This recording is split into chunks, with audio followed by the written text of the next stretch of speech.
আমরা যে জায়গায় কাজ করি সেই গার্মেন্টসের নাম হচ্ছে নীলকাঞ্চন গ্রুপ। সেই গার্মেন্টসে 3 মাস পর পর ফায়ার ডিল হয়। তো আমরা সবাই বরাবরের মতো সিরিয়াল ধরে নেমে যাচ্ছি। এখানে প্রচুর মানুষ, অনেক মানুষ। তো আমাদেরকে এই ট্রেনিংটা দেওয়ানো হয় যেন দুর্ঘটনা ঘটলে আমরা যাতে অতি দ্রুত নিচে নেমে আসতে পারি, সেই কারণে এটা করা। তো আশা করি এই জিনিসটা ভালোই, খারাপ না। অনেক মানুষ, অসংখ্য মানুষ এখানে, মানে জায়গা হয় না। এই যে ফায়ার ডিলের সবাই মহিলারা এক সাইডে, ছেলেরা এক সাইডে। তো আমরা সবাই ছেলেরা এক সাইডে দাঁড়া রয়েছি, আমার বন্ধু বান্ধব ভাই বেড়াদার মিলে সবাই একসাথে দাঁড়া রয়েছি, এই আর কি। তো প্রতিটা গার্মেন্টসই এরকম নিয়ম করার দরকার, সবাই যেন সেফটির মতো থাকতে পারে।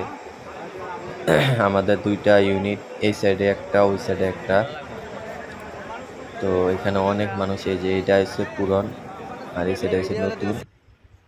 এখানে সবাই আছে, এখন আমরা শেষ চলে যাচ্ছি সবাই জায়গা মতো।